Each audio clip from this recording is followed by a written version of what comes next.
अस्सलाम वालेकुम, मेरा नाम है राशिद। आज की क्लास हमारी ग्राफिक डिजाइन रोड में पार्ट 2 के ऊपर है। पार्ट 1 मेरा पहले भी आ चुका है, जिसमें हमने बहुत सारी चीजें कवर की थी। अब पार्ट 2 के अंदर हम ये चीजें सीखेंगे जो आपकी अभी स्क्रीन के सामने है। ग्राफिक डिजाइन रोड में पार्ट 2 जो है हमारा वो स्किल बिल्डिंग के ऊपर है, जिसपे हम टूल्स के बारे में सीखेंगे और हमारी स्किल कैसे डेवलप होगी। इसमें जो सबसे पहला ऐसा होगा कि हम सीखेंगे एडोब फोटोशॉप, जिसके बारे में हम पहले भी पढ़ चुके हैं। उसको कंपेयर करेंगे एडोबी इलस्ट्रेटर के साथ, फिग्मा, कैनवा, फोटोपी और भी बहुत सारे जो टूल्स हैं, फ्री हैं, पेड हैं। कैसे हमें इंस्पिरेशन को चेंज करना है अपने डिजाइन के अंदर और कहाँ कहाँ हम इंस्पिरेशन प्रॉपर तरीके से ले सकते हैं। इसके अलावा फ्री वास पेड टूल के बारे में भी पढ़ेंगे, मोबाइल टूल्स के बारे में थोड़ा बहुत समझेंगे। उसके बाद टाइपोग्राफी, उसके बाद हम यहाँ पे हार्मनी के बारे में सीखेंगे, हायरार्की के बारे में सीखेंगे, किस तरह से फोन डाउनलोड करना चाहिए। ये मैंने पिछली बार भी बताया था, लेकिन यहाँ पर थोड़ा सा और मैं यहाँ पर बड़ा चढ़ा कर आपको बताऊंगा। चैट जीपीटी का इस्तेमाल किस तरीके से करना है अपने डिजाइन के अंदर, और बिल्कुल मतलब फ्री तरीके से, बिना आपका कोई रुपया खर्च किए, बिना किसी पेड टूल के जरिए हम सीखेंगे किस तरीके से हम डिजाइन को बना पाते हैं। बहरहाल स्टार्ट करते हैं। सबसे पहली चीज फोटोशॉप। यहाँ पर मैं फोटोशॉप अपना स्टार्ट करता हूँ। 2025 वाला वर्जन में इस वक्त यूज कर रहा हूँ, वो भी बिल्कुल फ्री। और ये आपको फ्री बड़े आराम से नीट के जरिए किसी भी एक वेबसाइट के अंदर आपको मिल जाएगा। और जहाँ से ये मिलेगा मैं पहले से भी लिंक प्रोवाइड कर चुका हूँ डाउनलोड, और आपको इंस्टॉलेशन का तरीका कर भी सारा कुछ बता चुका हूँ। तो यहाँ पर मैं एक न्यू फाइल कर लेता हूँ। ठीक है, ये हमारा फोटोशॉप है, जिसके बारे में हमारी पिछली क्लासेस सारी हो चुकी हैं। तो फोटोशॉप का कोई भी मुझे इंट्रोडक्शन देने की जरूरत नहीं है, क्योंकि यहाँ पर हर चीज हम पहले से ही सीख चुके हैं, समझ चुके हैं, बनाना भी हम कर चुके हैं। तो यहाँ पर दूसरे नंबर पे जो टूल हमारे पास आता है वो है एडोबी इलस्ट्रेटर। एडोबी इलस्ट्रेटर मेरे पास अभी इस वक्त इंस्टॉल नहीं है, लेकिन एडोबी इलस्ट्रेटर यूज होता है। मैं यहाँ पर अगर आपको सही तरीके से बताऊं, बल्कि यहाँ पर नहीं, हम आपको यहीं पर ही बता देते हैं। एडोबी फोटोशॉप वास एडोबी इलस्ट्रेटर, हम यहाँ पर भी टाइप करते हैं तो यहाँ पे आपके पास एक टेबल आ जाती है। अभी आपको हम बताता है कि एडोबी इलस्ट्रेटर यूज होता है एक raster base, pixel base image के ऊपर। मतलब पूरा सॉफ्टवेयर जो है वो पिक्सल बेस के ऊपर है। इसका पिक्सल बेस के ऊपर मैंने आपको पहले भी एक एक्सप्लेनेशन बताई थी। पिक्सल बेस का ये मतलब होता है कि एक ऐसा सॉफ्टवेयर या एक ऐसी इमेज जिसको जूम करें तो उसके अंदर से हमें पिक्सल्स नजर आने चाहिए। ठीक है, तो ऐसी इमेज को जब आप रिसाइज करते हो, छोटा करते हो या फिर बाद में बड़ा करते हो, तो उसके पिक्सल दिखने लगेंगे, मतलब इमेज आपकी फट जाएगी। जबकि एडोबी इलस्ट्रेटर के अंदर ऐसा नहीं होता है। एडोबी फोटोशॉप जो पिक्सल बेस्ड सॉफ्टवेयर है, वहां पर हम एडोबी फोटोशॉप को यूज करते हैं इमेज की एडिटिंग के लिए, मैनिपुलेशन के लिए, जो कि हमारा अभी आने वाला है। बेस्ट फॉर फोटो एडिटिंग और डिजिटल आर्ट, ये भी हमारा आने वाला है। एआई को यूज करके हम अभी ये चीजें बनाना सीखेंगे भी। एडोबी इलस्ट्रेटर जो है वो वेक्टर ग्राफिक्स बेस्ड है। वेक्टर ग्राफिक बेस्ड का क्या मतलब होता है? जिसके पिक्सल नहीं होते, एंडलेस होता है। ये बिल्कुल एंडलेस। इसका मतलब ये है कि जब आप जूम करते हो किसी ऑब्जेक्ट के ऊपर या बड़ा करते हो किसी वेक्टर शेप को या फिर छोटा करते हो, तो वो फटता नहीं है कभी भी। वो प्रॉपर अपनी एचडी में रहता है। उसको स्केलेबल होता है, बिल्कुल स्केलेबल, और ideal for creating scalable logos. जितना भी लोगो डिजाइन का काम होता है वो इसी के अंदर ही होता है, क्योंकि लोगों के अंदर हमें फाइल चाहिए होती है एचडी के अंदर, जो कि फोटोशॉप प्रोवाइड इतना ज्यादा नहीं करता है। और लोगो डिजाइन को बनाने के लिए हमें जिन जिन टूल्स की जरूरत होती है वो एडोबी इलस्ट्रेटर के अंदर हमें मिलते हैं, बहुत सारे मिलते हैं। बहुत ज्यादा आसानियां हैं हमें इसके अंदर। जितने भी आप आइकन देखते हो आज के दौर में या किसी भी एप्लीकेशन के अंदर, किसी भी वेबसाइट के अंदर, वो एडोबी इलस्ट्रेटर के अंदर ही बनी हुई होती है। ठीक है, तो primary difference is underline graphic design format. Photoshop is used pixels to make leading and quality loss upon resize, where Illustrator uses mathematically equations for infinity scalability, ठीक है, without losing any quality। ठीक है, अब यहां तक आपको इतनी बात तो क्लियर हो चुकी होगी। मजीद एडोबी इलस्ट्रेटर और फोटोशॉप का अगर आप काम देखना चाहते हैं तो ये चीजें जो हम आगे बनाने वाले हैं ना, हम इन्हीं का नाम लगा लेते हैं। तो मैनिपुलेशन, अब आप यहाँ पे देखें एडोबी फोटोशॉप मैनिपुलेशन वर्क। अभी आपको यहाँ पे काम पता चलेगा कि हम किस तरह के काम यहाँ पर करते हैं। अब ये देखो, ये तस्वीर असली नहीं है। यहाँ पर ग्रास की तस्वीर है, नेचर की तस्वीर लिखी हुई, उसके ऊपर जूता हमने खुद सेट किया है। यहाँ पे जिप हमने खुद सेट की है, ये रास्ता हमने खुद सेट किया है, ये बच्चा यहाँ पे जा रहा है, यहाँ पे डोर, यहाँ पे विंडोज, उसके बाद इसकी कलर ग्रेडिंग, ये प्रॉपर तरीके से काम हुआ पड़ा है फोटोशॉप के अंदर। उसके बाद ये डिजाइन, इसको कहते हैं डबल एक्सपोजर, और मैनिपुलेशन के अंदर भी आता है। डबल एक्सपोजर का मतलब ये होता है बैकग्राउंड कुछ और, मेन इमेज और उसी इमेज के ऊपर हम कोई भी एक इमेज ऐसी जो कि हमें दिखानी हो वो हम इसके ऊपर शेड करते हैं, लेकिन ओपेसिटी का कुछ मेथड यूज करके, तो वो कहलाता है डबल एक्सपोजर। उसके बाद ये देखो, ये इमेज हमें बता दी है, कोई भी मैनिपुलेशन हमें ये बताती है कि आपने इमेज को मतलब किस क्या मैसेज देना है। तो यहाँ पे हाथ में सिगरेट है और सिगरेट क्या कर रही है, आपके हाथ को तबाह कर रही है। इसका मतलब ये कि जब आप सिगरेट पियोगे तो आपकी लाइफ बर्बाद हो जाएगी। तो ये एक मैसेज भी प्रोवाइड कर रहा है, और इसी को हम मैनिपुलेशन भी कहते हैं। तो इस तरह की आर्ट, इस आर्ट को हम डिजिटल आर्ट भी बोलते हैं, मैनिपुलेशन भी बोलते हैं, और इसी को हम फोटोशॉप के अंदर बनाते हैं। ठीक हो गया।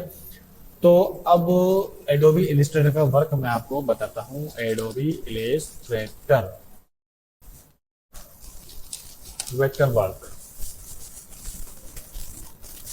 ठीक है। अब यहाँ पे देखो, ये एक लोगो बना हुआ है, इसको लोगो बोल दो या आइकन बोल दो। यहाँ पर पिज्जा का पहले स्केच बनता है और उसके बाद जाके हम यहाँ पर डिजाइन रेडी करते हैं एडोबी इलिस्ट्रेटर के अंदर।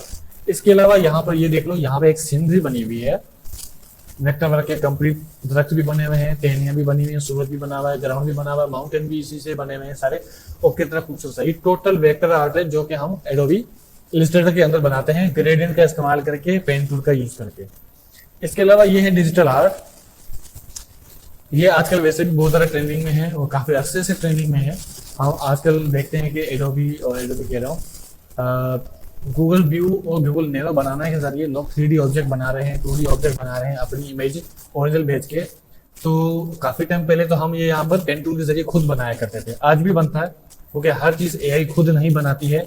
और अभी एआई का जो वेक्टर ग्राफिक वाला मामला है, अब जैसे कि आप अभी इमेज देख रहे हो, ये इमेज सामने जो देख रहे हो, ये एआई नहीं बना सकते।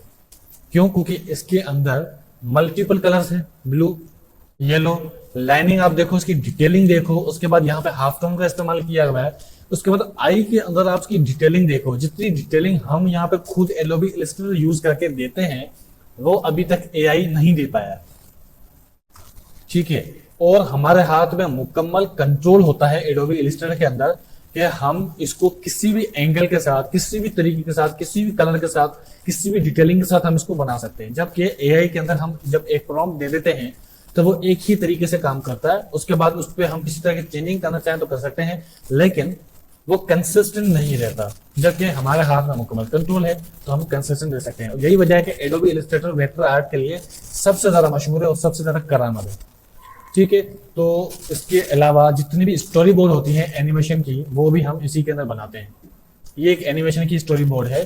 अब यहाँ पर मैं आपको दिखाता हूँ वेक्टर एनिमेशन स्टोरी बोर्ड। अब यहाँ पर न्यूज की जितनी भी स्टोरी बोर्ड बनती हैं, आपने ज्यादातर यूट्यूब चैनल के अंदर देखा होगा, मैं आपको दिखा भी देता हूँ। यहाँ पर वेक्टर एनिमेशन स्टोरीज, ठीक है, कुछ लिख लेते हैं हम यहाँ पर। ये देखें, ये आप देख रहे हो, ठीक है, यहाँ पे वेक्टर ग्राफिक पूरा ये सीन बना हुआ है, ये आप एनिमेशन देख रहे हो। उसके बाद ये एनिमेशन आप देखो, ये सारा वेक्टर पहले बनाता है एडोबी इलिस्ट्रेटर, ठीक है। उसके बाद आप ये भी देखें, ठीक है। उसके बाद ये वाला काम, ये सबसे बेस्ट वर्क है जो अभी मैं आपको दिखा रहा हूं। पहले स्काई आ रहा है, फिर वहां से नीचे, फिर उसके बाद हम यहाँ पे एक बंदे को दिखा रहे हैं, उसके बाद उसका ग्राउंड दिखा रहे हैं, ठीक है। आफ्टर इफेक्ट की मदद से हमने इसको सेट किया है, ये पूरी स्टोरी बनती है। तो ये इसका जो सबसे पहला जो स्टेप होता है ना, वो होता है स्केच, जो कि हम हैंड से ड्रॉन करते हैं, सिंपल इसी की तरह, ये देखो। उसके बाद जो सेकंड स्टेप होता है वो होता है वेक्टर ग्राफिक, जो हम एडोबी इलिस्ट्रेटर के अंदर बनाते हैं इसी स्केच को यूज करके। ये देखो, ये पूरा इस तरीके से बनता है, ठीक है। ये ज्यादा टाइम टेकिंग वाला काम होता है। आजकल एआई की मदद से हमारा काम काफी तक आसान हो गया है, लेकिन हमारे पास काफी सारे ऐसे प्लगइन होते हैं जिससे हम काफी काम आसान कर सकते हैं। स्केच टू वेक्टर ग्राफिक आराम से बन जाता है, वेक्टर से मल्टी डायरेक्शनल ऑब्जेक्ट आराम से बन जाता है, फिर उसको हम इंपोर्ट करते हैं आफ्टर इफेक्ट के अंदर, फिर वहां से एनिमेशन बनाना तो बहुत भी ज्यादा आसान काम है, इतना ज्यादा मुश्किल काम नहीं है, ठीक है। तो यहाँ पे ये चीज आप समझ गए किस तरह से हम स्टेप बाय स्टेप आगे बढ़ते हैं। ये सारे वेक्टर ग्राफिक स्टोरी बोर्ड से जो आप अभी देख रहे हो स्क्रीन के ऊपर, ठीक है। और ये सारी चीजें हम अभी सीखेंगे। अभी पार्ट 2 हमारा स्टार्ट हुआ है रोड मैप के ऊपर, पार्ट 3 हमारा आएगा, वो भी रोड मैप के ऊपर होगा। ये पार्ट 3 जब हमारा मुकम्मल हो जाएगा उसके बाद आगे से हमारा ये सारा काम स्टार्ट होना शुरू हो जाएगा। तो हमारे साथ बने रहिएगा, ठीक है। अब यहां तक अगर आपको बात क्लियर हो चुकी है दो सॉफ्टवेयर के दरमियान, अब उसके बाद क्या है फिग्मा। व्हाट इज फिग्मा, काम किस लिए आता है फिग्मा यूज फॉर, अब यहां पे देख लो, फिग्मा यूज फॉर